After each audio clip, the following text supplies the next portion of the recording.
Hello, this is Storybooks channel. New videos are posted every day. Subscribe and click the bell. The small window through which the last rays of the departing sun were visible. The last rays of the departing sun was the only one. In a large office room, a young guy of about 25 years old sat in an office chair and looked out the window with a bored look. The workday should be about to end, and that meant he could go home. However, nothing rosy awaits him there. An old apartment in a rough neighborhood and an almost empty refrigerator. Charles hasn't gone to the store in a long time, eating occasional skewered food. And money has been tight lately. He'd recently bought a used car on credit. It would take a long time to pay off the debt. Glancing at his watch, the guy sighed. Just over half an hour to go. These minutes stretched longer than the others. Charles had noticed that a long time ago. There was no desire or reason to stay in the office that long, but he couldn't leave early either. Charles got up from his desk and went for a walk, grabbing a random folder from his desk, so that if anyone asked, he could say that he was carrying documents to the accounting department. Charles stopped a few meters away from the supervisor's office, from the door of which there were strange sounds like whispering and even crying. The man approached and peered through the open door. The doctors said she was in the third stage. Almost crying, the man said. Her mother had it at 25 and Adriana at 30. James, Charles' boss, was an old, short man who had lost his wife early and then devoted his life to work. The firm was his only outlet, at least. Charles thought so. After all, the boss was almost always on the job. Well, maybe that's not accurate yet. The boss was answered by the second man in the room. Charles did not know him, but the one looked very much like James, probably a brother or other relative. He wasn't old either, and he was very solid. The doctors had been wrong before, hadn't they? She had. The second stage lasted a few years longer. The doctors had never seen anything like it. This time it can't be a mistake. They said, it's certain. Her condition is getting worse. She's finding it harder and harder to breathe, and she's having heart problems. James' companion silently patted him on the shoulder with a regretful look on his face. She doesn't even have children. She's stage 3, she'll pass quickly. I remember what happened to her. She faded away almost before my eyes in 3 years. It took me a long time to get over it, but she was almost ready to go. She gave life to Adriana. So what? And she doesn't even have children or a husband. No one. Just me. What if something happens to me, Mason? She'll stop fighting without me. The man shook his head. Mason sighed. You're chasing yourself. You're still at your wit's end. So don't get so down on yourself. And the loner will live a long time. The doctors said that since stage 2 has taken so long, stage 3 will progress twice as fast. She might not even live 3 years. She has outlived many patients as it is. The longest living patient died at 31. The doctors are giving her new drugs. They promise she'll live longer, but she's already 30. Mason was silent again, not knowing what to say. He sympathized with James as much as anyone, but there was nothing he could do. Life is a strange thing. It's worth admitting. Charles heard footsteps behind him and bounced away from the door, asking for his tie with a riding crop. The girl secretary looked at him strangely, but said nothing. Walking into the office of the boss, the guy exhaled and went about his business, realizing that he had overheard a private conversation. A month later, Betty's young secretary flew into the office with tears in her eyes. Her hands were rubbing a small note with confusion, and her face was so pale it looked as if she were going to faint. Charles, as usual, was sitting in his seat, filling out some reports. Admittedly, he didn't really know what he was doing. Just doing what most of the office staff did. James. Betty began to sob and fell right into the chair. Behind the girl jumped up to her to bring her to her senses, but she wouldn't budge. Continuing to cry to the point of tears, he had already rudely asked the guard, running over to dismiss Betty's screams. Betty shook her head and swollen red eyes looked up at the man. He died yesterday, and she pronounced it a heart attack. Can you imagine? He never complained, and here he was, right in his own home. They didn't even get him to the hospital, Betty said. She started sobbing again. One of the men shook his head. The women looked at each other. Some of them began to cry too. James was loved by everyone. He was a great boss and always helped his subordinates. He himself had gone from poverty to a decent life and was ready to guide anyone who strayed from it. In addition, he never refused help if he thought an employee deserved it. The man's death shocked everyone in the office. They looked at each other and whispered in confusion about what would happen to the firm. It was hard to find such a sweet spot. No one wanted to lose their job. He left the whole firm to his daughter. Betty finally answered when I stopped crying. She was already sitting in front of the mirror, scrubbing herself with texture and mascara. She is sick and won't be able to run it. So the temporary manager will be some relative of James. I don't know him. He just said we can go home tonight. It's a weekend until James' funeral. Because that's what he would do. Some of the employees rejoiced, but most inquired about the place and date of the funeral. Eager to see their beloved boss off on his last journey, they sat Betty in a circle, not letting her stop talking for a second. She talked about what was going on at James' house and how the office was going to work from now on. Charles didn't want to go to the funeral. He was going to take full advantage of the chance not to work. So when he left the office, he called a friend who had a birthday party. He offered to stay at his cottage, but Charles had a job, so he refused. To test the generosity of the boss, Charles did not manage, so he preferred to spend the weekend in his own pleasure.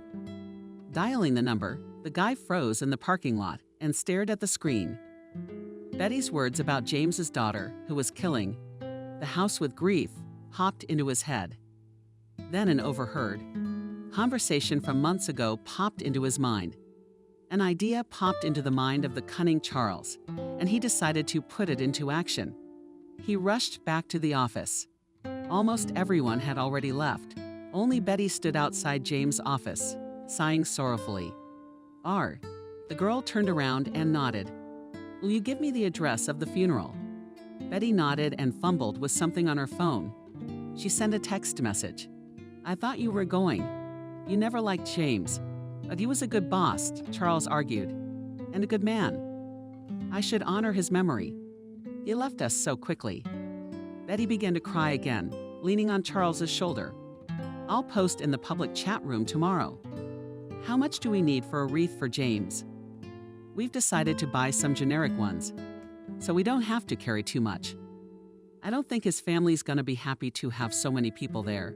It's their grief after all. And his daughter Adriana remembered Charles, the girl's name. She, like Betty, waved her hand, wiping away her tears. She grew up without a mother, now she's lost her father. What could she be like? Of course, I was badly informed of James' death by some niece of his, but I saw Adriana James out of the corner of my eye. She was sitting on the floor and oh, I can't even remember that picture. Putting her hand over her face, Betty said. She was sitting on the floor and screaming so loudly that I felt like her dress contained all the grief in the world. It's so sad. She lost her last parent. She has no close relatives anymore. Charles nodded sympathetically and stroked Betty's shoulder, wanting her to calm down. She couldn't stop sobbing, talking about how poor Adriana was now all alone. We all feel bad now, but she's probably worse than all of us combined. Yes, I agree, Betty nodded and hid on the boy's chest. Her face lit up with a smile. The funeral took place 3 days after the man's death. The day was surprisingly sunny and warm. Charles hated to put on a black shirt. In social networks, friends published photos from the vacation near the river, where they roast meat and drink hot drinks. And Charles had to put on a black shirt, suit, tie, and go to the funeral. However, he believed that his end justified all means. Before getting into the car, Charles stopped by the funeral parlor near his house. The day before, he had ordered a small personalized wreath with the name James written on it, and the standard phrase, eternal memory. Charles looked contentedly at the yellow and black wreath with a black ribbon with gold lettering. The boy clicked his tongue when he saw the man with the not inconsiderable amount of money. He'd already been splurging lately, and then there was this. But he couldn't come empty-handed. Even though he'd thrown himself on a communal wreath, it was still kind of petty. Loading the wreath into the car, Charles went straight to the cemetery whose address Betty had given him. He was sure there was no point in going to the man's home. Where would the procession come from? And he couldn't stand churches. They wouldn't let everyone who came there anyway. But there was plenty of free space in the cemetery, which he wanted to use for his own purposes. The procession arrived just in time. Several men carried an open coffin on their shoulders, from which a pale body in a gray suit was visible. A man lay inside and looked up at the sky with a calm expression. Staring is the wrong word, but for some reason it felt like that, like he was finally calm, free. Charles cocked his head to chase away the obsession. He'd never believed in all that stuff about souls and otherworlds. He was sure there was nothing after death, just death. Cynicism was a Charles-I trait. He didn't deny it. At the head of the procession was a girl in a black scarf, black glasses, and a black dress. Even against the background of hundreds of people dressed in black clothes, she seemed to be one big dark spot. Her grief stood out more than the rest. It was very noticeable even to the cynical Charles. The girl walked slowly, setting the tone for the whole procession. She was holding the hand of a tall man in whom Charles vaguely recognized Mason from the superintendent's office. He was the man James had been talking to at the time. It took a long time for people to say goodbye to the body. Charles decided to be one of the first to approach, to observe what was going on. He quickly whispered a few words of farewell to the old man, pretended to say goodbye to him, and walked back to the tree where the hole was located. Charles watched the distinguished Betty, the imperturbable Mason, and Adriana, who looked at her father with an impenetrable face. Occasionally, she took out a handkerchief and coughed into it. No one paid any attention to it. Everyone knew about the affliction. A few minutes later, when the procession turning advanced toward the people who only vaguely knew the man, Adriana shook her head and stepped farther away, standing next to a tree. "It's strange to look at this," Charles asked quietly, and the girl looked at him in surprise. It was hard to realize what her gaze really was, though. Black glasses and a scarf hid half of her face. Watching people who didn't know him now scream louder than those who did. Betty they couldn't outshout. Without a fraction of a joke in her voice, Adriana replied. Charles, however, thought it was a joke. "She's really worried." "I know," Adriana nodded. "Daddy helped her a lot once. She's grateful to him for that." "Me too. And our whole family." "It's a little weird." Charles chuckled. "You seem to be getting tired of this, don't you?" The girl replied grimly, "I said goodbye to my dad in private. It's a farce, nothing more." "I guess this isn't the first time you've buried someone close to you." "I was 9 when Mom died." She was there, differently tilted her head, and quietly answered the girl. "We all knew she would soon leave us. She was fading before our eyes. And here. It taught me how to say goodbye to loved ones, though. Grieving for my mother only gave me the strength to live. I hope it's the same for my father. He would have wanted it to be. He was afraid you'd be alone without him. And he was afraid you'd give up," the boy said. Thinking back to the conversation between James and Mason, "How do you know what he was afraid of?" Adriana asked a little harshly, turning toward the boy. "He wasn't talking about it to me, no. The conversation was in front of me. Lately he'd been mentioning your illness a lot. Mason often came to see him. And I think James would want you to live happily ever after without him." Adriana coughed. "It won't be long, that's for sure. Uncle Mason seems to be the only one around me who believes that there's a miracle cure that will prolong my life. Everyone else, including me, has given up on it." "You gave up early," Adriana said quietly to Charles, and pushed himself away from the tree. He placed his wreath with the others and headed for the cemetery exit. Without turning around, with his back, he could feel someone burning him with their gaze. Charles did not go to the wake that day, preferring to go home and go to bed. The funeral brought him back to tragic memories and events he would rather not remember. The next day, it was time to go back to work. There were no more days off, which made sense. The firm's work had already come to a standstill. James' place was taken by Mason, the man from the conversation. He was indeed the brother of the previous boss, as Charles had suspected.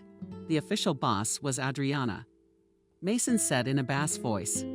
A girl in a black scarf came out from behind him. She stared ahead of her with an almost blank stare. She will rarely be in the office, not at all. I will fill out the paperwork and leave. You are unlikely to see me anytime soon, Adriana said and coughed. Father would not want the firm to stand up. It was his brainchild, his life's purpose, and almost his raison d'etre. So I hope the work will continue without him, and no worse than with him. I'll be in my father's office today. Please do not disturb me. Adriana turned around and left, leaving the bewildered employees alone with the new boss, who was looking around the work team. Mason looked quite confused. He didn't know where to start. For some reason, he noticed Charles and called him over. Charles walked into Mason's office and sat down across from him. Betty isn't in today. She was sick and wanted to go to work, but I made her stay home, Mason explained. He sat up straighter in his office chair. He seemed uncomfortable. Don't like our furniture? Charles asked. Mason shook his head uncertainly. I'm a military man. In recent years, it was only my brother who decided to involve me in this paperwork. I still don't understand how to sit on those cushions. There are regular chairs in the meeting rooms, Charles said. They're quite comfortable. Mason nodded appreciatively. I'll be sure to go. But for now, let's get down to business. Why did I call you? Betty, no. I need someone to fill in for her for a couple days. You seem the most adequate of them all. They still can't seem to get over the death of their boss. Plus, they're afraid of change. You're not. Charles shrugged me off. My life hasn't been so rosy, so I'm not used to change. And I know how to hide my feelings. Work and emotions have to be kept separate, you know. Mason nodded and smiled. He agreed with his new assistant. This change is only for a couple days. Until Betty gets here. She's the best at navigating around here. Amazing girl. If I were younger, Mason grinned, and Charles smiled with him. If you don't mind, I don't. What you ask and what you want, I'll help you in any way I can. You'll obviously have a long time to get into things. Yes, Mason nodded. Adriana didn't prepare for this either. So she needs help too. She needs to know what's going on with her company anyway, even though she hardly cares. The man cocked his head. So kid, here's a bunch of papers she has to sign so I can work on her behalf. Take it to her, show her where you need to sign, or write something down. You'll figure it out. Charles nodded and walked over to the impressively sized folder. Then take them to you to sign. Right, Mason nodded. And if anything, you shouldn't touch Adriana too much. She's in a state right now that I understand, Mason, and I'll help in any way I can. I like you. Charles right, Charles nodded. Where did you say the meeting room was? Charles showed the new boss the conference room and went to Adriana's office, where she sat looking at the pictures on the desk with a lost look. There was James, his wife, and a little girl smiling happily at the camera. Adriana, there's some papers to sign. Mason said Adriana raised her hand, asking for silence. She put the picture frames on the table so she couldn't see her parents' face and raised her head at the boy. Look, I've just gotten sick of these foreheads and middle names of yours over the last few days. I can't take it anymore. If you walk into this office as you Charles, I'm not sure, said the man and put the folder on the table. Noticing unnaturally, pale from the girl and a blonde strand of hair from under the handkerchief. Now, Charles, wait a minute. Were you the one at the funeral? The boy nodded. Weird. Never mind, though. I've only been here for 1 day, and I haven't become a MIG businesswoman. So you shouldn't address me like that. It doesn't exactly bring up the rosiest of thoughts. No problem. How should I address you then? Corrected the girl Adriana. Give me your papers. Show me what is required of me. Charles smiled and moved closer to show where to put his signatures. Mason wasn't lying. There really were a lot of papers and documents. Charles ran from one office to the next, like he had a jetpack or something. The office nicknamed him Betty Number 2. The guy didn't care. He saw that he was able to make contact with Adriana. Charles slid into the office with a few petals still flowing in his hands and a few cups of coffee. "Here you go. I don't know if you can have coffee or not." So I took the weakest one. "And these are new documents from your family's lawyer. There's been a problem here." Adriana nodded at the chair in front of her. "I can't do much of anything. It's kind of all the same now," she said, and took a cup of coffee from the beer. "Do you really do that? Criterion is right in the office. Did your father make it?" Charles shrugged. "You didn't know?" The girl shook her head. Everyone but him was sure I wouldn't survive him. I don't think he believed it in his heart either. So business never interested me. I wasn't taught it. Adriana pointed tiredly at the paper. "What was it that attracted you?" Adriana grinned with a squint in her eyes. "You're trying to get me to talk. This is a soldier's assignment for my uncle. He sent you to dispel my moping." Charles raised his hands and shook his head. "If he had such a purpose, I didn't know about it." Adriana stared into the boy's eyes for a long time, then waved her hand at him. "You stay here and have fun." Charles smiled. "What attracted you?" The girl shrugged her shoulders. All and nothing at all. "I love art. I love literature. I don't get any of that myself, though. I tried to write books. It ended up being a load of crap. I wrote a painting, played musical instruments. Didn't like it. What I liked didn't appeal to me in an activity format." "So you don't do anything with your life?" "He's not." I shook my head. Adriana and drank coffee again. "I actually graduated from a British correspondence school. I'm an art historian. I'm studying history now. I dreamed of going on an anthropological dig, but to prove her point, the girl coughed, bent in half. She seemed to be very sick. She coughed so hard that Charles jumped up from his seat and approached her, hesitating to touch the girl, to call out for someone. Adriana shook her head, unable to stop coughing. It could be worse. She grinned bitterly when the coughing finally stopped. "That's why I don't do what I want." Can you imagine a man like that on a dig? And after that, the bones of geopoliticians would shatter into small pieces. Charles put his hand on the girl's shoulder and squeezed lightly. "I don't think it'll upset the pharmacies one bit. They're long dead, and you should live your life to the fullest, not the faces you've allowed yourself." Almost in a whisper, the guy said, looking straight into the girl's eyes.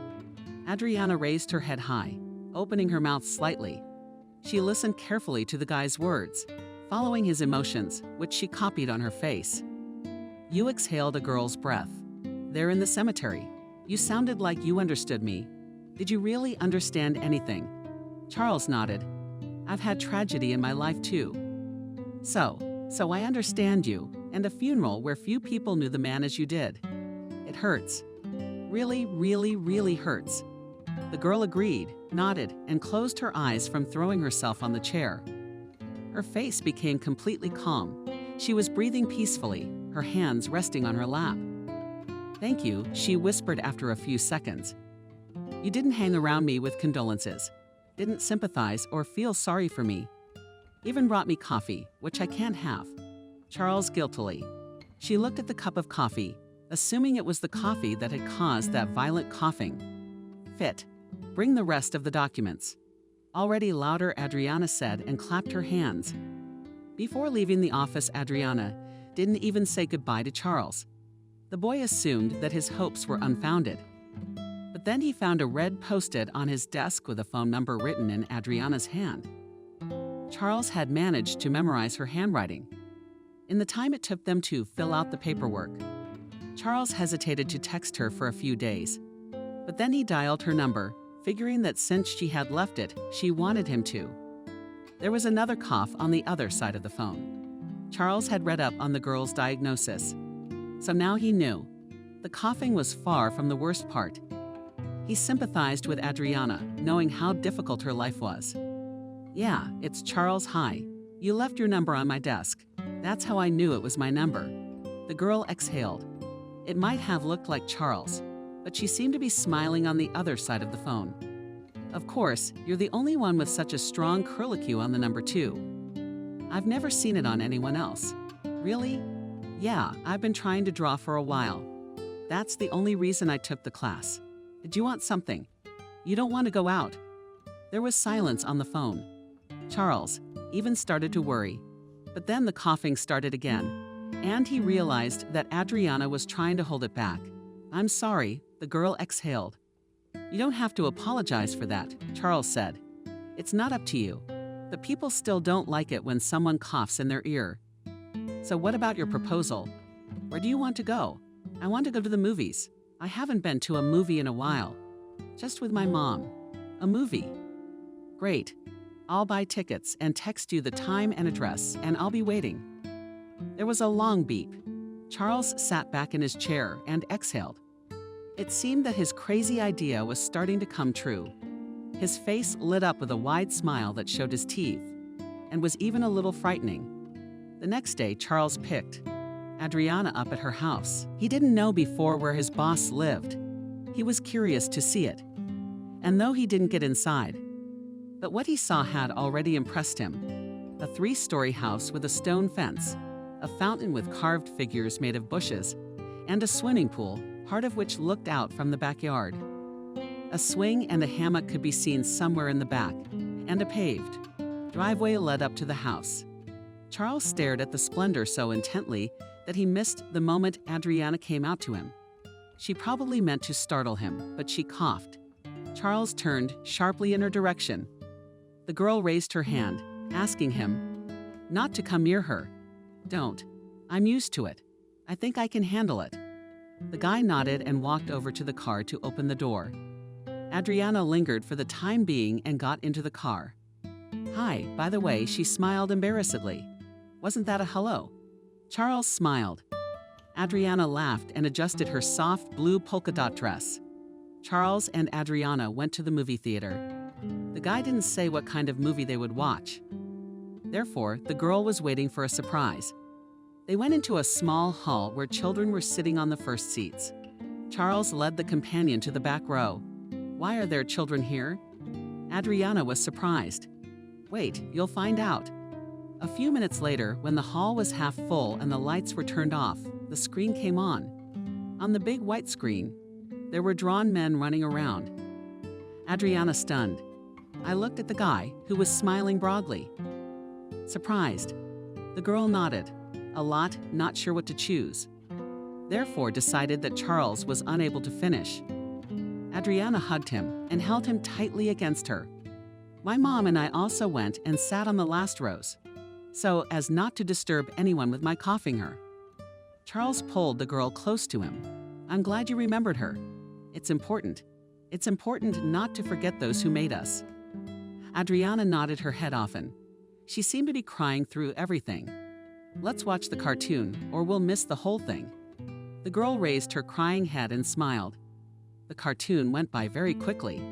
At least, that's how it seemed. Adriana and Charles left the hall and went outside, where it had already started to rain. The girl sighed. It was always rain. Thunderstorms, snow. It seems that such weather phenomena accompany me. But one should look for joy even where there is none. Charles smiled and pulled the girl by the hand. They stepped onto the damp ground. Large drops of rain began to fall on them. Charles leaned over to the girl. The rain is beautiful. The snow is beautiful. You are beautiful, he exhaled.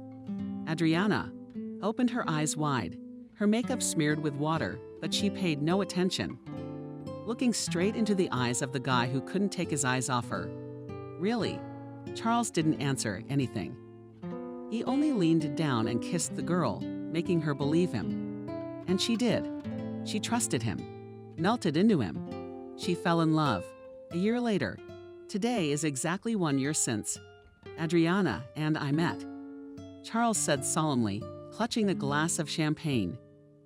Adriana herself stood beside him, dressed in a long, delicate pink dress, which was soap building on her. She was looking directly at Charles, not lowering her gaze from him. She didn't care about the people who had gathered for their anniversary. Only he mattered. And tonight I want to raise this glass to my wife, to Adriana. The girl grabbed her throat. Her eyes widened. She separated her throat with her fingernails. Trying to take at least a breath of air, Charles picked her up in his arms and carried her into the room where she had a motor. "Mason, call Jacob." Mason nodded and went to the phone, dialing the number of the doctor Adriana had found almost a year ago. Jacob was considered the best doctor for respiratory problems. Charles carried the girl into the room and gently placed her on the bed. She was grasping at her throat, her heart, her face. Her face had turned eerily pale.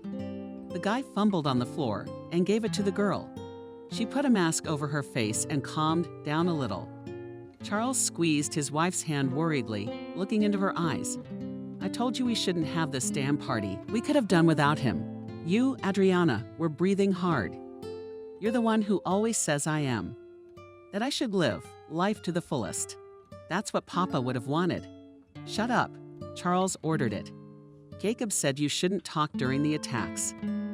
I think he knows more about this than you do." "I have more experience," grinned the girl. Tiredly, she looked at her husband with her eyes. Her face was eerily pale. The doctor arrived 20 minutes later. He quickly walked to the second floor where his patient's room was. "Well, Adriana, why don't you want to beat the life expectancy record with your diagnosis? What chance did I have to get a bonus for treating you?" "I'm sorry, Jacob. I don't think that's going to happen." Jacob shook his head and injected the girl with something. "I thought I'd try a new drug, see how you're feeling." "Yeah, we've been a bit of a mess." "Doctor, I've been pale lately. My legs have been ticking. I'm getting tired. And I've lost weight. I've lost all my bones to my skin and lost weight." By the anniversary, the girl had turned out to be a girl. The doctor shook his head. "All you have to do, Adriana, is lose weight. In your condition." Adriana laughed. Then she started coughing. She threw off her mask and picked up a handkerchief. Handkerchiefs were scattered all over the house, especially for her. She's stronger than usual.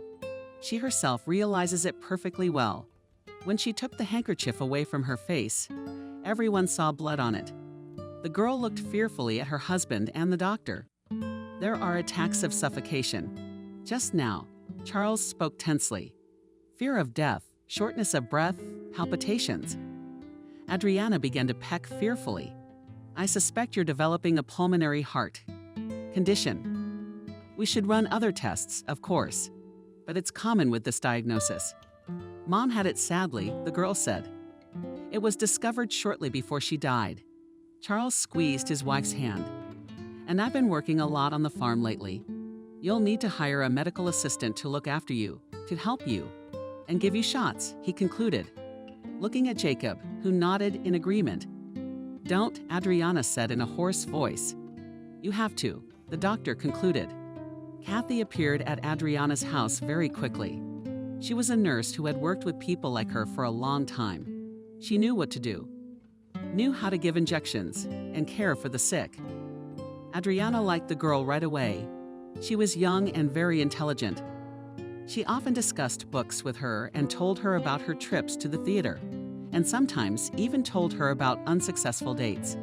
"And Charles and I got things wrapped up quickly," Adriana admitted. "More comfortable on the bed." She'd been feeling worse lately, despite the new treatment Jacob had prescribed. Adriana was sure her hour would come soon. It wasn't surprising, frankly, with a diagnosis like that there was nothing to look forward to. "You know, my mom married early too and had me." Kathy nodded, bitterly, smiling. She glimpsed at the picture of Adriana's parents that stood next to the bed on the nightstand. "Charles is younger than you, isn't he? Isn't he?" the girl asked. Adriana nodded and coughed again. There were traces of blood on the handkerchief again. She didn't pay attention to them anymore. It had become commonplace in the last few days. "Yes, he's 5 years younger than me. I used to think I couldn't be with someone younger, but he's older than he looks. No wonder. He grew up in an orphanage, though. They don't let you be kids there for long." Kathy frowned uncomprehendingly. "Do they?" "Yes, he was raised in an orphanage from birth, so he didn't have the happiest fate either." "He didn't say." Kathy shook her head and wanted to object to something, but she bit her tongue in time as well. Charles himself came into the room. "Are you all right?" he asked. Adriana smiled and said she was fine. "You're lying again. Mason said you didn't tell him about the complications." Adriana rolled her eyes. "And you're bigger than him."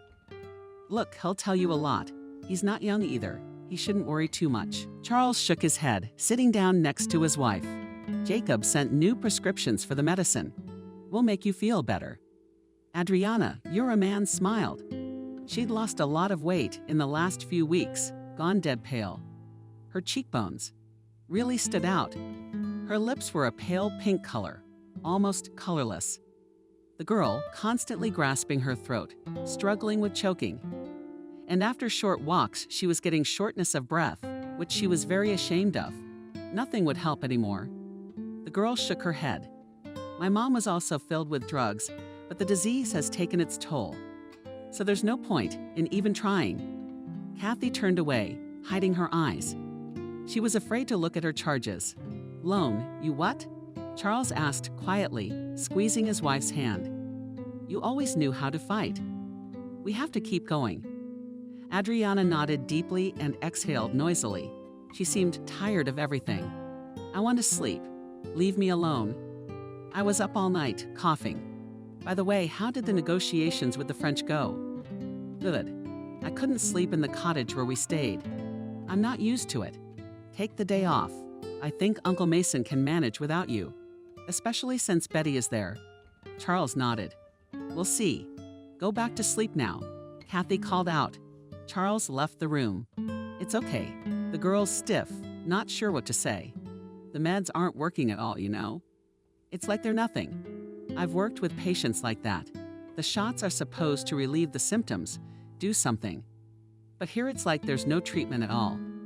Maybe you should consult another doctor or go to a clinic." Adriana said she hasn't been taken to the hospital at all in the last few months. "Jacob is an excellent doctor," Charles said a little harshly as he walked away from his wife's door. "He knows what he's doing. There's no point in going to a clinic where the doctors don't know Adriana's specifics. And yes, Kathy, shouldn't that concern you? You administer the shots, you take care of my wife. But it's not your job to ask questions. But there are hardly any potent drugs in there." The girl objected. "And if you don't stop asking questions, you'll be out of a job in a jiffy. Understand?" The girl nodded often. Charles rolled his eyes and left without saying anything. Kathy stared at his back for a long time, wanting to understand this man, but she couldn't. Losing her job now was not an option. Kathy was helping her mother raise her younger brother, who had been getting into trouble lately. She had to give a cop a lot of money to get the kid released.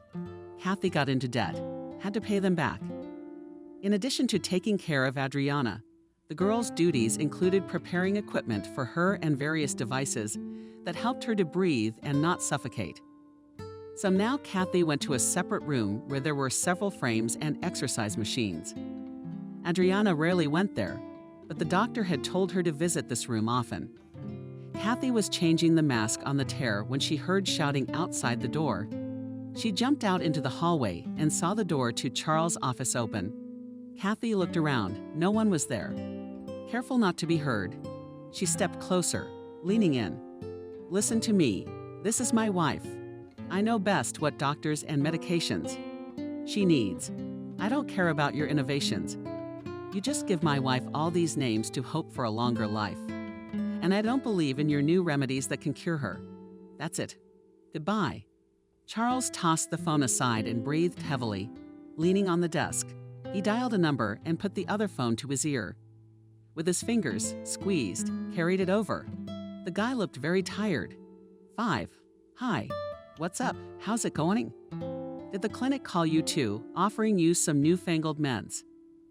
Adriana's old doctor can't get over her like she's his own daughter. But you know she can't find out about this, and no one else can. "All right, I'll wait for you tomorrow." Kathy heard footsteps behind her and bounced away from the door. Hiding around the corner, she barely breathed, only harder into the wall. "Mason, is that you?" She heard Charles yell. "How are things at the firm?" The girl did not see, but was sure that Mason waved his hand. He didn't like asking about work, preferring to forget about it at home. Wanted to stop by, but she sleeps with everyone and badly. Lately. Yeah, she brings it up a lot. Her mother says she had the same thing. Why did your doctor Kathy hear Charles' noisy sigh? He sank into a chair and put his hands on the back of his head. The girl moved closer to see it. Jacob no longer knows what to prescribe to make her feel better. She herself doesn't believe she'll get better. What about the rest of us? He prescribes the best medicine. Some newfangled one from America. I just called him. He said he'd bring it over. Maybe something will help. But I don't know, Mason. She looks so bad. She's always holding her throat. What happens if she does? Mason sat across from the guy and put his hand on his shoulder. We've all been preparing for this. For years, the doctors weren't sure she'd make it to 10. And she's over 30, we have to believe. And she'll be with us as long as possible. Charles nodded, unable to say anything. Kathy stepped away from the door before anyone caught her and put a hand to her face, shocked, shaking her head. When Charles had hired her for the job, one of the conditions had been silence. The girl was not to say anything in the presence of Adriana carefully selecting information. He had said it was necessary so as not to worry her. But it was only now that doubts began to creep into Kathy's mind. The girl went back to work, not wanting to think about it. She felt sorry for Adriana. But Kathy herself had problems that required no small amount of money, and only a job in this house could give them. Pushing the doubts and speculations away so they wouldn't weigh on her mind, she went back to work. Kathy sat as usual in Adriana's room, talking about the last book she had read, which her younger brother had recommended to her. He really likes to read. It doesn't fit into his lifestyle at all, honestly. Kathy shrugs. He gets into bad company and constantly has to bail him out. Adriana smiled weakly. I always wanted a brother or sister, but my father never married anyone else. So I grew up alone. He devoted all his time to me as if no one else in the world existed. And I'm grateful for that. But the dream of having a brother or sister is still there. Having a little brother is not so happy, Kathy admitted. We spent our whole childhood sharing everything we could with him. He was always taking away my toys, and Mom was on his side, saying he was younger and needed it more. Smiling, Adriana asked. She reached into her hand somewhere far away and pulled out a picture frame. It showed two young boys, about 17, maybe more. They were hugging and looking at the camera. That's Charles' brother. They grew up together in an orphanage. And then he lost him, the girl told me, holding out a frame to Kathy. It was very hard on Charles. I think that's what made him more mature than he is. Kathy nodded, disbelieving despite the picture. And that's definitely his brother. They don't look alike at all. Of course they do. Charles wouldn't lie to me. Adriana shrugged and coughed. He's always honest with you. You're very lucky to have a husband. You're a man, the girl smiled. Kathy left the ward's room as quickly as possible and locked herself in the bathroom, turning on the water. She couldn't look at the trusting girl, couldn't see her eyes, which were happily welcoming her husband. Now Kathy. It seemed that Charles was smiling naively and speaking insincerely. It seemed so strange that the girl preferred not to look at him at all, as if that could save from the feeling on her soul, clutching its tentacles around her heart. When there was no one at home but Adriana and Kathy, the second one decided to take a risky move. She went into Charles' open office to find some evidence on his desk. No, of course she wasn't going to go against him. But strange doubts and thoughts were pushing her forward, and she couldn't stop. Hundreds of ideas popped into her head as to how she could get Charles to come clean. But the most reliable was Mason, who could definitely put his son-in-law away if he was hurting his niece. Kathy stopped in the middle of the office in a stupor, not knowing what to do. She saw a pile of papers in which she could only read incomprehensible words and various statements. Here and there were uncovered reports and God knows what else. At some point, a coldness crept into the girl's soul, and she remembered her brother and took a few steps back. But then she returned to the desk. She carefully went through the papers, so as not to disturb the mess on the table. Kathy read the names of the amounts and the money, but didn't understand anything. Then there was a loud ringing sound that scared the hell out of the girl in the desk. It was ringing an old, scratched-up phone. Kathy carefully reached for it. Charles had two phones. One old one from back in the days before he was married to Adriana. That phone was considered private. The guy hardly ever used it. He went with the new one, which he used to get work-related messages on. This one he only took on days when he wanted to take a break from work. Kathy knew this because he told her about it himself when she asked about the phone. With trembling hands, the girl pulled the phone out of the drawer and looked at the small screen, which had two letters written on it. M. The girl didn't know what it meant but pressed answer. Charles, you finally answered. I've called 100 times. Where are you? How are you? Why don't you pick up the phone and come over? Who is this? In a hoarse voice, said the girl. I'm Christina, Charles' mom. Who are you? Kathy froze in shock with the phone in her hands. For a few seconds, she could not say anything. Then she shook her head and said, I work for Charles. He's away, signing a contract right now. Shall I give him a message? Yes. Christina exclaimed. Tell him I'm moving to Poland, to my grandmother's house, and I'll send a new number, phone number, and address. Have him call me and I'll tell him. Quietly, Kathy said and hung up. She waited, texted the number and address, then deleted the call record and put the phone back so Charles wouldn't notice anything. Kathy walked out of the office even more shocked than before. She couldn't believe what she had heard. He had a mother, which meant he hadn't grown up in an orphanage. And the story about the dead brother was just a ploy for gullible Adriana, who needed support after her father's death. For days, Kathy didn't know what to do. She couldn't look either Adriana or Charles in the eye. The former out of shame, the latter out of disgust. She began to realize what was going on in that house. She felt madly sorry for the girl, but she was afraid of losing the job she so desperately needed. One evening, when Charles said goodbye to his wife and left for another conference, Kathy decided that she was jolted by the guy's conversation on the phone. Charles walked out of his wife's room and stopped a few meters from the door. Adriana had not gotten out of bed for the past few weeks. He wasn't afraid to talk. Kathy was in the bathroom, the doors of which led directly out into the hallway. Yes. Dear, food, did you prepare something for me? You don't have to tell me about it yet. I'll come and see for myself. It'll be a surprise. Kathy realized Charles had a mistress. Or maybe just an affair. It didn't make any difference. He was cheating on his wife. Waiting until the house was empty, Kathy went to Adriana's room and sat across from her. By the look on the caregiver's face, Adriana knew something was wrong. I have something very important to tell you, Kathy admitted. But you, Adriana, won't like it. But first, you must promise not to tell your husband what you've heard. Adriana tensed and even rose slightly so that she was level with her companion. She stared at Kathy's face, trying to understand what she wanted to say, but nothing worked. The girl's face expressed only sorrow. Your husband is lying to you, Adriana. Kathy finally made up her mind. He's not treating you, and Jacob doesn't prescribe medication. Adriana, not understanding, frowned. There was even anger on her face. How dare you say such a thing? You have to believe me. Your life depends on it. Kathy sighed. The thing is, when your husband hired me, one of the conditions was that I had to keep quiet.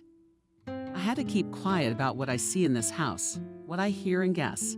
The medications that are injected and given to you in the form of an IV, they don't work.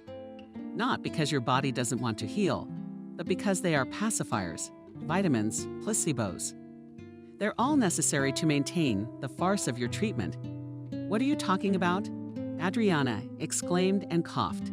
Jacob is the best doctor for this profile. He knows a lot more than you do. You're just a nurse. Right. But I gave him the names of medications I didn't know myself. He confirmed to his doctor friend that they're all fake vitamins, placebos, pacifiers. They're supposed to alleviate your symptoms, but they end up making things worse. Don't you realize, Adriana, your husband is lying to you? No. We have tears in Adriana's eyes. We love each other. He helps me. You're lying. I don't believe you. then believe his mother. I've got his foster mom on the line. Showed Kathy a cell phone with Christina on it. He lied to you about growing up in an orphanage. He was taken from there when he was 8 years old. He spent most of his childhood with a good woman. Kathy handed Adriana a pill phone, and with shaky hands she took it and saw a red-haired woman smiling sadly. Kathy called me the other day and told me what happened. My name is Christina, Charles, my son, and they took him away from there when he first went to school. He wouldn't talk about it because he was always ashamed of us. Not even that. He talked about growing up in an orphanage to be pitied. Charles is cunning and thinks ahead every step of the way. He hasn't spoken to me since he turned 18. He went to another city, took my money, but he hasn't even called me. He's not what you think he is, darling. Tears were streaming from Adriana's eyes. She could barely hold the phone, unable to cope with the feelings of betrayal and grief. The last shreds of hope flickered in her chest. She believed it was all a lie, a stupid hoax. What about Charles' nose brother? He's a lie, too. Christina shook her head. Noah was never a brother if he was his friend. When we took him out of the orphanage, he made friends with a neighbor boy. Noah was a good kid. He was always helping. Charles, giving him money. When they got older, he took pity on him. They were thick as thieves. That's what got Noah killed. Charles was always greedy for money. He went to Noah's house and stole a large sum from him. When the guy realized that his friend had betrayed him, he went to confront him. They started fighting. Noah fell off a cliff and died. But then why didn't Charles go to jail? Only Charles, and I knew what happened. Everyone else thought Noah had fallen, thrown himself off the cliff because his girlfriend had dumped him. The official story was this. I helped Charles make an alibi. Then he left town, leaving me alone. I love my son, Christina said. But he's always been obsessed with money. And you're no exception. Dear Adriana shook her head. I don't believe that. I love him. He loves me. Can it be so? No. The girl started sobbing. Kathy took the phone from her and disconnected it. Adriana, you do realize that there are too many things pointing to your husband.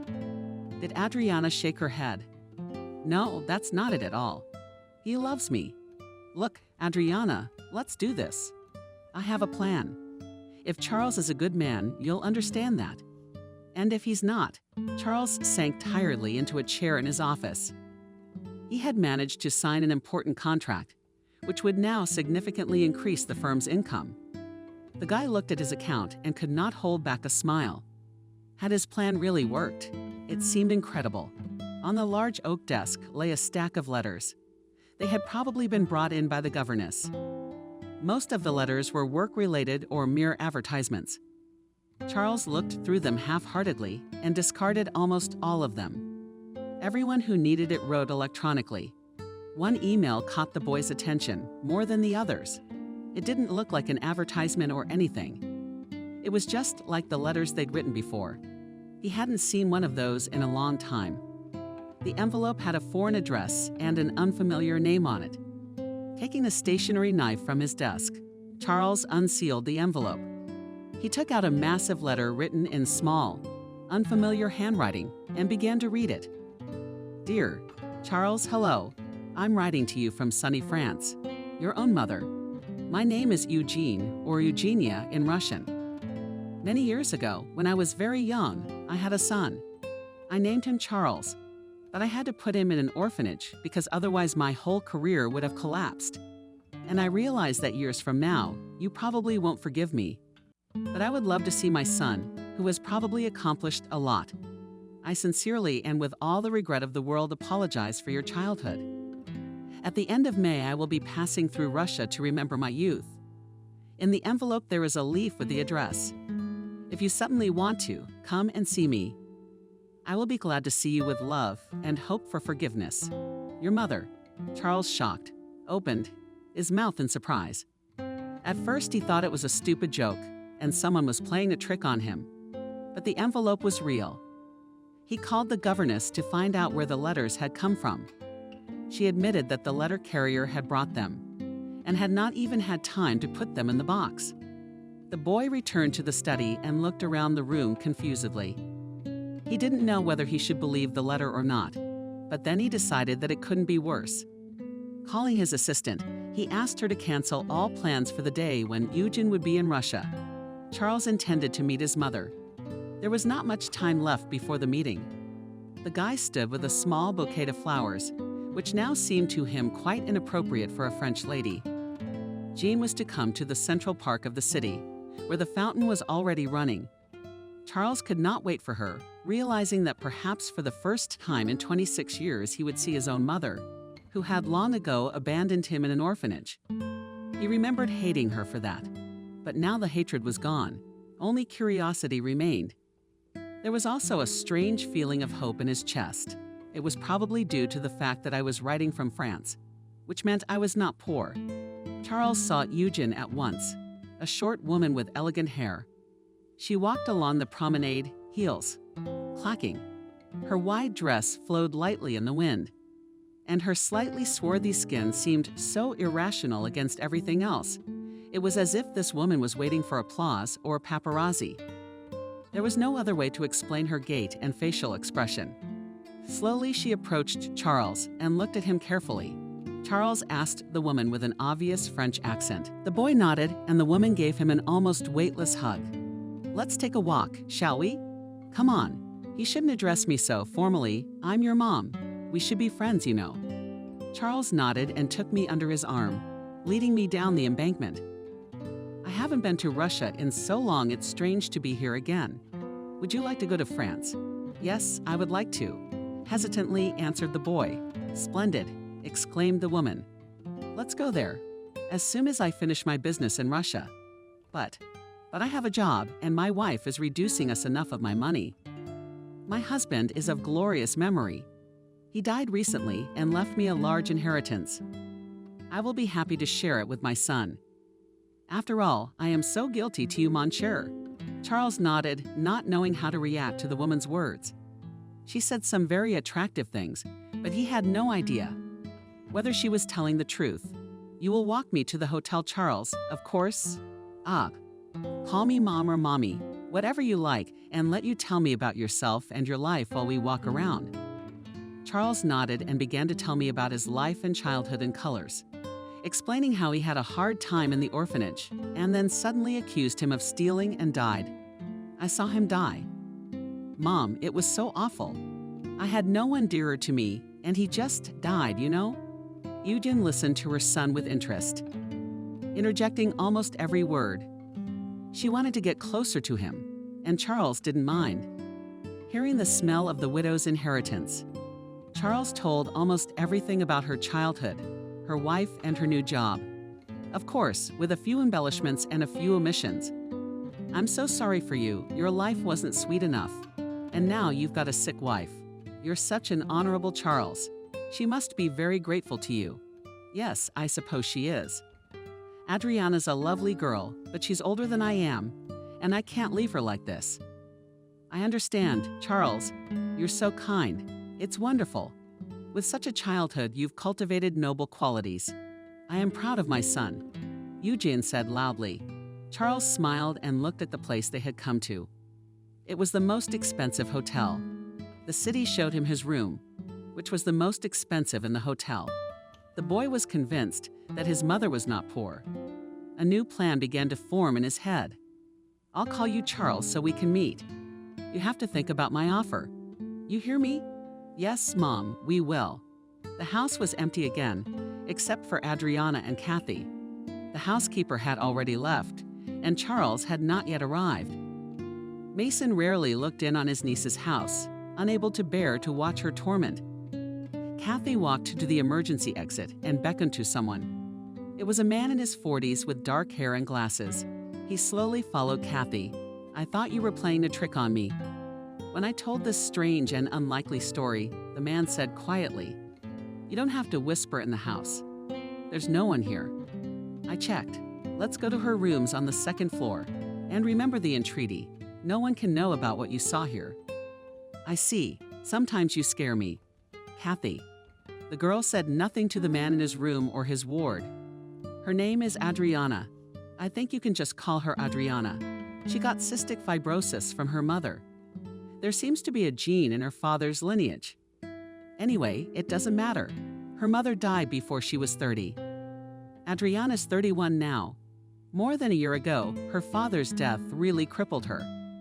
She started stage 3, which is now progressing for some reason. Usually medication manages to stretch out stage 3 for 5 or even 6 years. But nothing here. Her second stage lasted a very long time.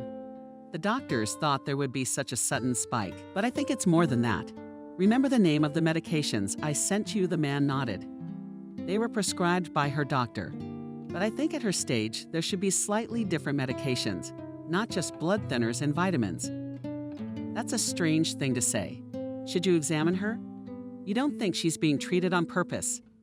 Kathy nodded and opened the door to Adriana's room. The girl was lying on her bed as usual, reading a book.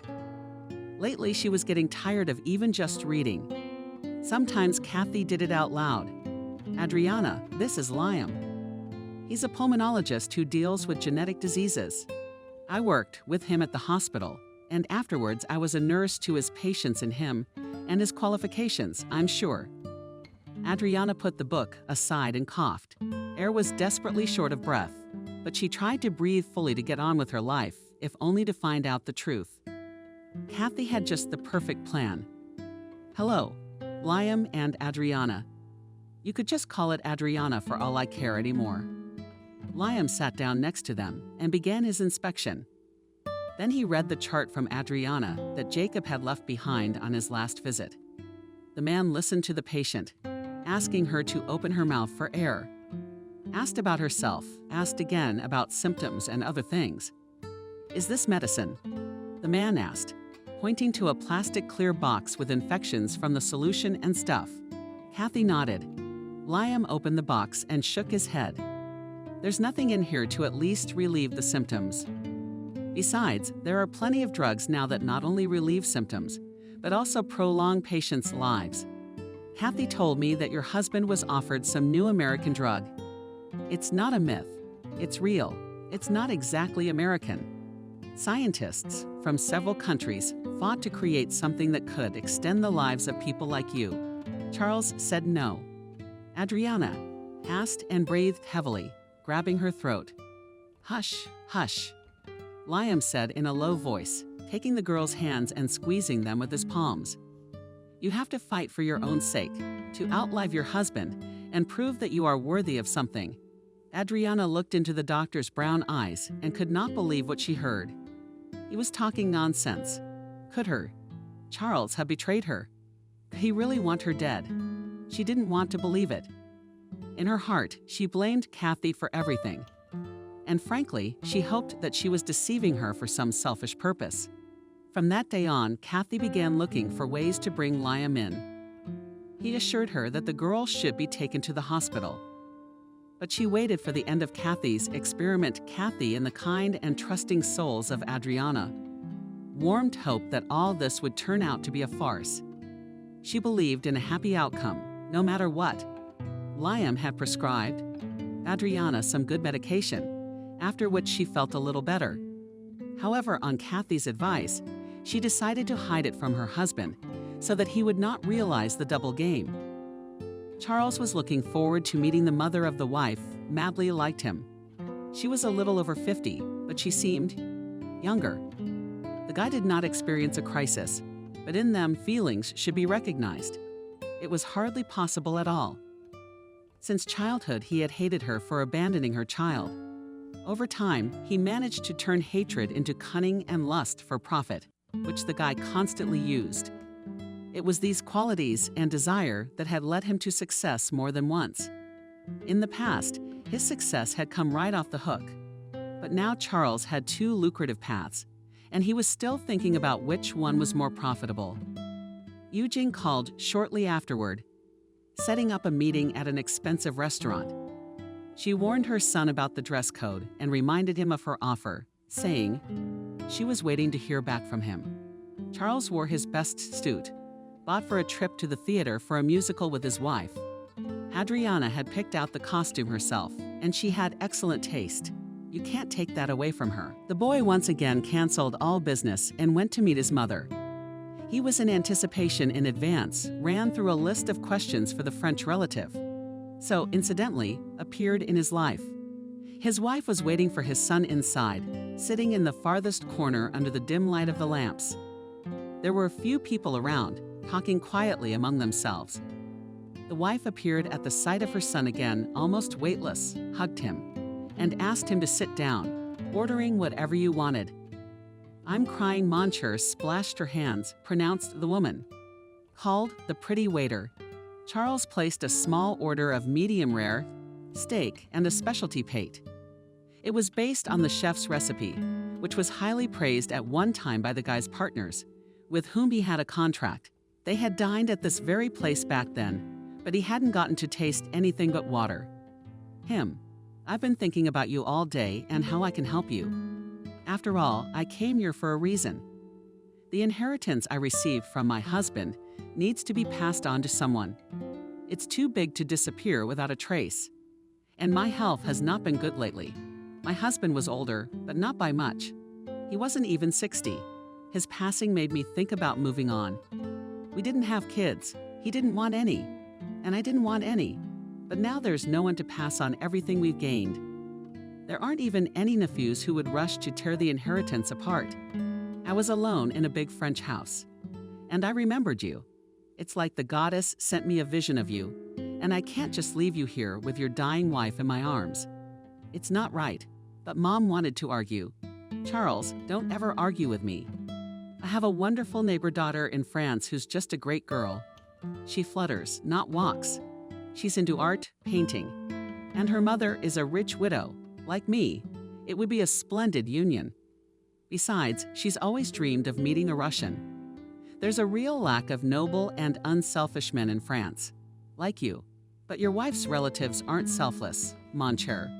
What if I die and they desert your inheritance, or even your wife? She's sick, but what if she's cured? I can't take that risk. Choose me, and our life will be beautiful in sunny Provence, in a big house with a beautiful young wife, not your sick and dying in dreary Russia." Charles froze in place. He did not know what to say and what to choose. Two paths loomed in his mind, each leading to riches. "Mom, can I give you an answer later?" "Yes, Charles, but only until the end of the week. Sunday night, I have a flight to France. If you can't get here by 7:00 p.m., I'll leave without you. You only have one chance to start a new life. Do you understand? Together with your affair in beautiful France with a beautiful girl, we'll be rich, we won't need anything, and we'll be together to the end. Do you understand, Charles?" The boy nodded. He understood. The choice was so difficult. He didn't know if everything his mother had promised him would happen, but he hoped. After all, this was turning out to be a true fairy tale, not life. After the restaurant, Charles headed home, where from the very entrance he heard his wife coughing.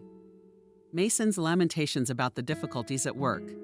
Kathy ran out, reporting that Adriana's condition had worsened. "We need to call Jacob immediately. I've never heard such a bad cough. Don't you understand, Charles? She needs help." The guy rolled his eyes, promised to call a doctor, and went to his wife's room. A pale, deathly thin Adriana lay on the bed, trying to hold back another coughing fit. Her eyes looked anywhere but at her husband. "Are you okay?" quietly asked the guy, sitting down next to his wife. "Jacob to call." Adriana shook her head. "You don't want to worry him too much. It's not his first seizure. So it's gonna be okay. How are you doing?" Really tired at work, took the day off from the office to sort through some paperwork. It's been bloody difficult. Poor Adriana. Exhaled and touched her husband's cheek with a trembling, almost weightless hand. "Tired, I guess. And here I was thinking I hadn't written my will. I have to go now," Adriana whispered. "What are you talking about, darling?" Charles exclaimed. "You don't have to think about such things. Calm down. We all realize. I don't have long to live. God willing, if I live to see next month. And even that's highly unlikely because I feel so lousy. I can't do anything. I can't even hold a book. I'm rewriting the campaign for Uncle Mason. He deserves it. The firm has become his brother's replacement. It means something to him. He's done a lot for it. Charles frowned and looked at his wife blankly. It seemed as if she were talking nonsense. Mason: yes, he will do well. You'll help, and eventually you'll be on the management council. You're almost there, so it won't be long now. Uncle, Mason will help. Yeah, that's a great idea, honey. Charles said sullenly. You rest. Everything will be all right. Adriana touched her husband's cheek once more and closed her eyes. Charles left his wife's room and sighed deeply, not knowing what to do. His mother's words came to his mind, and he realized that he had to act, otherwise there was no way. The boy rushed to his room to pack his things. He opened the closet and started throwing everything he could find into his suitcase. He didn't know if he was making the right choice or not, but was sure that what life was offering him sounded a lot better than what the guy had. He didn't understand why. Every time he was just a couple steps away from the coveted riches that would take everything away from him. He'd been grooming this girl for over a year, wiped her saliva and listened to her tales of death. But she decided to sign everything over to her uncle instead of her husband, who had been with her for the last year. Charles resented and could not manage the indignation, throwing things into suitcases. He had finished by close to midnight. He went to bed right in his clothes, and the next day he took as much money as he could and went to his lawyer. He drew up the divorce papers retroactively and gave them to Adriana to sign. Are there any property rights again? Adriana asked, and Charles nodded. You're not going to leave me without everything. Of course not. With a bribe in some places, and in some cases even two. Charles managed to get the divorce finalized in almost a week, of course, without dividing the property, since the contract didn't require it. Mason insisted on a prenuptial agreement when Adriana and Charles married. In a divorce, the spouses are left with what they came to the registry office with. The guy didn't care about that at the time. He was sure that he would wait until his wife's death and receive the inheritance. And with her he lived quite well.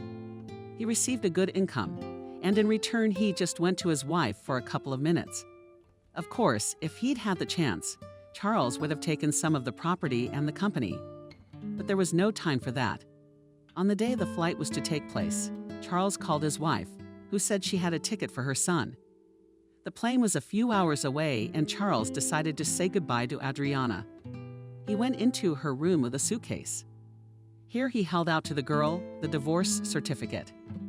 I have divorced you and am going to my mother in France. Adriana, disbelieving, stared at her husband. What are you? How can it be? It's impossible. Charles, what kind of a silly joke is this? It's no joke, my dear. You've decided to sign over the firm to your uncle, leaving me with nothing. And Mom's going to give me the whole inheritance. I'm going to marry a young and attractive girl. Are you gonna be here? Seems like an obvious choice to me. Don't you think? A nice life with a young girl and an inheritance. Or a dull one with you and your uncle, for whom I work like hell. You're old for me, Adriana. You should have realized that a long time ago. Adriana couldn't say a word. She only watched in silence as her now ex-husband removed the ring and left it on the bedside table. At 6:00 p.m. Charles was already at the airport waiting for his mother. Her number was not answered, and he was sure she was just taking a long time getting ready. However, at 7:00 p.m., she wasn't there either. Looking at the board, Charles didn't see a flight to France and went to the window where the girl was sitting. Excuse me, what time is the flight to France today? The girl frowned and shook her head. There are no flights to France today at all. At the earliest in 4 days. Charles, not understanding, frowned. Are you sure? Man, are you kidding? Yes, I mean no sorry. Charles left the airport and started dialing his wife's number, but she didn't answer. Charles remembered the address of the hotel and headed there. He approached the receptionist to see if his mother had left or not. Good afternoon. Eugene Murray had already left her room. The receptionist looked at the guy with the same face as the girl at the airport. We didn't have a guest like that. What about the presidential suite? I was in it a couple days ago with her. Oh, that's you, Charles. Right. The guy nodded. Are they expecting you there already? Charles didn't understand, but went up the stairs to find his wives. He sensed something was wrong, but he didn't know what it was. The room was open. When Charles went inside, he saw the wives sitting in front of the mirror with their backs to him. She didn't turn around, just did something with her hands on her face. Charles heard a low and faint voice in the distance. It was Adriana, who looked much better than last time. She was breathing better and wasn't so pale. Adriana, what's going on here? Hello, Charles. Kathy entered the room accompanied by Liam. Meet my good friend who turned around in the chair. Bonjour Charles waved her hand at the woman. However, now she looked a dozen or even more years younger. My name is Adelina, and I'm an actress at the local theater. I also teach at the club where Kathy's brother studies. Without a French accent, she said. What was that? Was that some kind of prank? You don't understand, asked Charles, looking around. Where are the cameras? Where to look? It was a test. Charles said Adriana in a hoarse voice. When I was told about your lies, about Jacob, the drugs, and your brother, I couldn't believe that you had done that to me, that you had betrayed me like a toy, as if people's lives could be played with. But you purposely wanted to kill me, drove me to my death, lied to me like it was normal. What did I lie to you about? The fact that you grew up in an orphanage. You had drunk foster parents. That's not true. Christina is a wonderful person who kept you out of jail. And then you talk about her like that. Shame on you, Kathy exclaimed and took a few steps towards Charles. Liam held her back. You got involved with her, and then you arranged. This just so you could see what kind of man you are. You're a horrible, shitty person. Charles, you abandoned me. As soon as you had a chance to profit from someone else. And don't tell me you've got love for your mother. Go away, Charles, before I call the police and show proof that you deliberately tried to kill me. Charles wanted to object, but met the menacing gaze of Liam, who had been silent until then. Nodding to his thoughts, Charles left the room. Adriana began to cough and gasp. Liam picked her up and held her close to him. Hush, hush. How could he? I don't understand. My life's always been shit enough as it is, but this is nothing compared to that. I've wasted a year. I've wasted an entire year of my short life on him and his whims.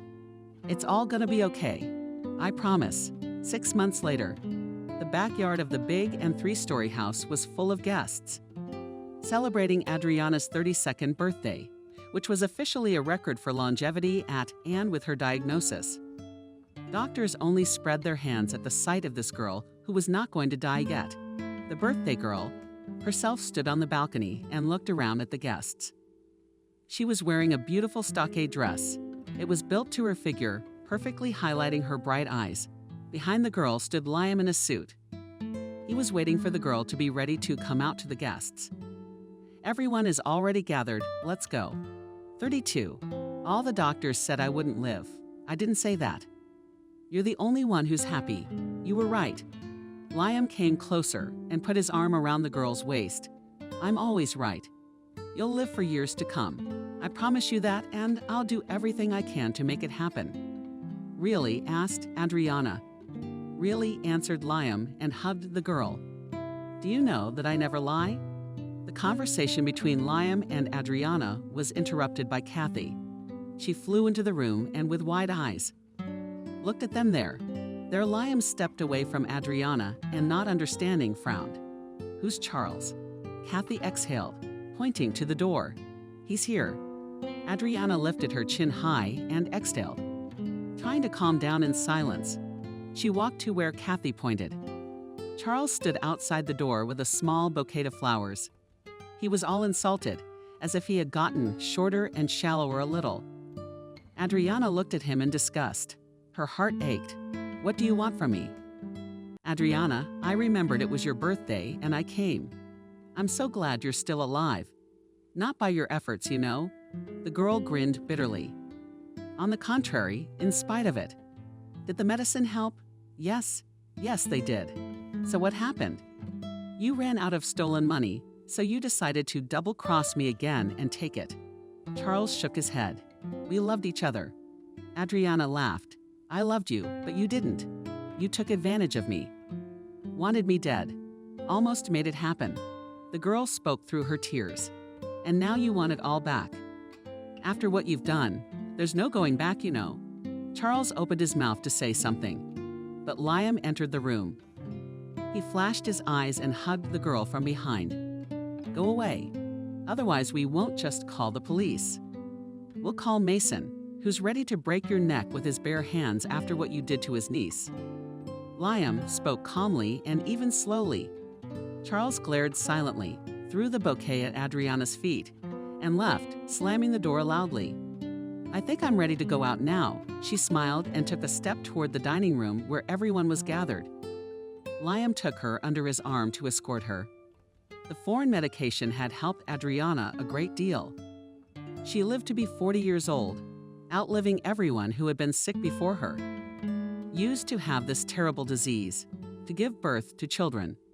The girl was afraid, not wanting to pass her genes on to them. Together with Liam, they adopted a boy and a girl twins from an orphanage. During her lifetime, Adriana founded the Cystic Fibrosis Foundation. After her death, it was named in her honor.